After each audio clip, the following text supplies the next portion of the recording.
Assalamu alaikum students. Today we are going to start our next chapter, which is chapter number 3, cell structure and function. In this chapter you have learned about techniques used in cell biology, cell wall and plasma membrane as boundary walls, cytoplasm and organelles, prokaryotic and eukaryotic cells.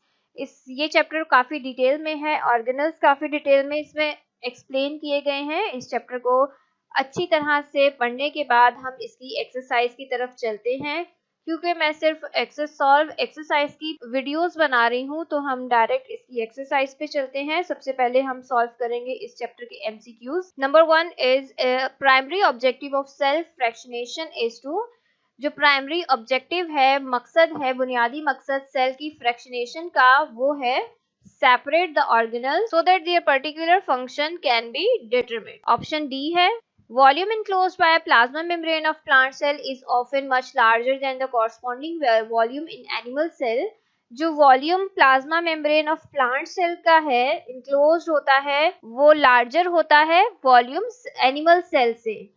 The most reasonable explanation for this observation is that, इसकी क्या वजह है कि plant cell का जो plasma membrane का volume होता है वो ज्यादा है एनिमल सेल से। इसकी मेन वजह क्या है? इसकी मेन वजह है plant cell का vacuole. Plant cell vacuole contain a large vacuole that reduces the volume of the cytoplasm. Number 3 is a large number of ribosomes are present in cells that specialize in producing which of the following molecule. जो large number of ribosomes present होते हैं cell के अंदर, वो specialize होते हैं क्या produce करने के लिए? Ribosomes basically responsible होते हैं प्रोटीन सिंथेसिस के लिए। In animal cells, hydrolytic enzymes are packed to prevent general destruction of cellular components. Animal cells में जो hydrolytic enzymes है वो packed होते हैं ताकि वो general destruction जो है cellular components की, उसे prevent कर सके। उसके लिए जो organelle होता है इस काम के लिए या इस function के लिए, वो होता है lysosome. Tay-Sachs disease is a human genetic abnormality in cells accumulating and becoming clogged with very large and complex lipids. एक डिजीज है जिसे Tay-Sachs डिजीज कहते हैं। ये जेनेटिकल डिजीज होती है, एबनॉर्मेलिटी हो जाती है सेल्स में। और ये कौन से ऑर्गेनल की वजह से होती है? ये कंडीशन किसकी वजह से होती है? ये भी लाइसोसोम्स की वजह से होती है, क्योंकि जो एंजाइम इसमें इन्वॉल्व होता है वो लाइसोसोम प्रोड्यूस कर रहा होता है। Which is one of the main energy transformers of cell. इनमें कौन से जो है वो main energy transformers of cells कहलाते हैं? माइटोकॉन्ड्रिया जो है वो main energy transformer of cell है। Organelles other than the nucleus that contain DNA, कौन से ऑर्गेनल्स हैं न्यूक्लियस के अलावा जिनमें डीएनए पाया जाता है? क्लोरोप्लास्ट और माइटोकॉन्ड्रिया दो ऐसे ऑर्गेनल्स हैं जिनके पास अपना डीएनए होता है और अपने राइबोसोम्स होते हैं। तो option C will be correct. Which structure is common to plant and animal cell, इनमें से कौन सा स्ट्रक्चर कॉमन है प्लांट और एनिमल सेल में, यानी कि कौन से ऐसे ऑर्गेनल हैं जो कि प्लांट सेल या एनिमल सेल दोनों में पाए जाते हैं? तो क्लोरोप्लास्ट प्लांट में होता है, सेल वॉल भी प्लांट में होती है, सेंट्रल वैक्यूल भी प्लांट में होता है। सो माइटोकॉन्ड्रिया जो ये दोनों में होता है। Cell organelle mainly concern with the detoxification of alcohol, इनमें से कौन सा सेल ऑर्गेनल है जो कि डिटॉक्सिफिकेशन ऑफ अल्कोहल के लिए मेनली कंसर्न है? So the answer will be peroxisome. Clarity of image is generally known as, image की क्लैरिटी जो है वो कही जाती है रेजोल्यूशन ऑफ इमेज से, यानी कि जितनी ज्यादा अच्छी रेजोल्यूशन होगी उतना ज्यादा अच्छा इमेज हमें दिखेगा, उतना ज्यादा क्लियर हमें इमेज दिखेगा। उसके बाद शॉर्ट आंसरिंग क्वेश्चंस की तरफ चलते हैं हम। Question number 1 is why lysosomes are called suicidal sacs. Lysosomes को सुसाइडल सेक्स क्यों कहा जाता है? सेक कहते हैं बैग को। Lysosomes are the organelles that have digestive enzymes. When lysosomes burst, the digestive enzymes released start digesting its own cells. That is why they are known as suicidal bags. Lysosomes जो हैं वो organelles हैं, digestive enzymes होते हैं इनमें। जब ये फट जाते हैं तो इनमें से डाइजेस्टिव एंजाइम रिलीज होता है और वो अपने ही सेल को डाइजेस्ट करना शुरू कर देता है, इसीलिए इन्हें सुसाइडल बैग्स कहा जाता है। Why plasma membrane is differentially permeable in nature. Plasma membrane जो है वो डिफरेंशियली या सिलेक्टिवली या पार्शियली परमिएबल क्यों होती है? The plasma membrane is called selectively permeable membrane because it regulates the movement of substances in and out of the cell. It means that the plasma membrane allows some material to pass through it while at the same time It blocks other material from entering through it. Plasma membrane जो है वो selectively membrane इसलिए कहा जाता है क्योंकि ये regulate करती है मूवमेंट ऑफ सब्सटेंसेस को सेल के अंदर और बाहर, और ये कुछ मटेरियल को अलाउ करती है अपने में से गुजरना, पास होना, और कुछ को अलाउ नहीं करती, इसीलिए ये सेमी परमिएबल या सिलेक्टिवली परमिएबल या पार्शियली परमिएबल भी कहा जाता है। Why plant cell wall is rigid? Plant cell wall rigid क्यों होती है? Rigidity of cell wall. Secondary cell walls contain additional components such as lignin, which is hard and occupies the interstices between the other components, making the walls rigid and permanent. Secondary cell walls जो हैं उनमें कुछ additional components पाए जाते हैं, जैसे कि lignin जो बहुत हार्ड होता है और वो सेल्स के या दूसरे कंपोनेंट्स के बीच में कुछ जगह ऑक्यूपाई करता है, इसी वजह से वो उस वॉल को ज्यादा रिजिड और परमानेंट बना देते हैं। Why chloroplast is called energy converting organelle? Chloroplast को energy converting organelle क्यों कहा जाता है? Chloroplast are plant cell organelles that convert light energy into relatively stable chemical energy via photosynthetic process. Chloroplast जो है वो plant cell organelle में light energy को convert कर देते हैं chemical energy में photosynthetic process के बाद, और ऐसा करने से जो life है अर्थ में वो sustain रहती है। इसके अलावा क्लोरोप्लास्ट प्रोवाइड करते हैं बहुत ज़्यादा डाइवर्स मेटाबॉलिक एक्टिविटीज प्लांट्स के लिए। How prokaryotic ribosomes are different from eukaryotic ribosomes? किस तरह से प्रोकैरियोटिक यूकैरियोटिक से डिफरेंट होते हैं? राइबोसोम्स होते क्या है? Ribosomes are minute particles consisting of RNA, छोटे छोटे से जरात होते हैं जो कि आरएनए से मिलकर बने। का मेन फंक्शन भी क्या होता है? Protein synthesis. Prokaryotic ribosomes and eukaryotic ribosomes का डिफरेंस देख लेते हैं हम। Prokaryotic ribosomes are smaller, 70 smaller होते हैं और 70 होते हैं। Prokaryotic ribosomes are made of 3 sorts of RNA and 50 sorts of protein. जो प्रोकैरियोटिक हैं वो मिलकर बने हैं 3 सॉर्ट ऑफ आरएनए से और 50 सॉर्ट्स ऑफ प्रोटीन से। प्रोकैरियोटिक में जो आरएनए है वो ऑर्गेनाइज होता है 3 स्ट्रैंड्स में, राइबोसोम्स के 3 स्ट्रैंड्स में, और प्रोकैरियोटिक सेल्स में जो राइबोसोम्स हैं वो बिल्कुल फ्री मॉर्फीम होते हैं, जबकि यूकैरियोटिक जो हैं वो 80s होते हैं और ये कंसिस्ट होते हैं 8 सॉर्ट्स ऑफ प्रोटीन और 5 सॉर्ट्स ऑफ आरएनए, और इनमें जो राइबोसोम्स हैं वो 4 स्ट्रैंड्स पे होता है, और इनका जो राइबोसोम्स यूकैरियोटिक सेल में पाए जाते हैं वो फ्री और बाउंड मॉर्फीम्स होते हैं। क्वेश्चन नंबर 6 है, how mitochondria are similar to bacteria? किस तरह माइटोकॉन्ड्रिया बैक्टीरिया से सिमिलर है?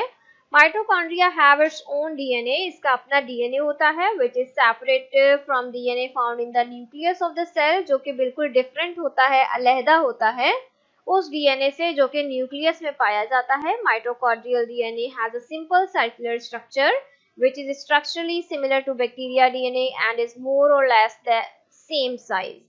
जो माइटोकॉन्ड्रियल डीएनए का स्ट्रक्चर है वो सिंपल और सर्कुलर होता है और ये स्ट्रक्चरली बिल्कुल डीएनए ऑफ बैक्टीरिया से मिलता है, मोर और लेस सेम साइज का होता है। Mitochondrial ribosomes, enzymes and transport systems are all similar to those of bacteria. Mitochondrial enzymes, transport system जो है वो बिल्कुल सिमिलर होता है बैक्टीरिया की तरह या बैक्टीरिया से।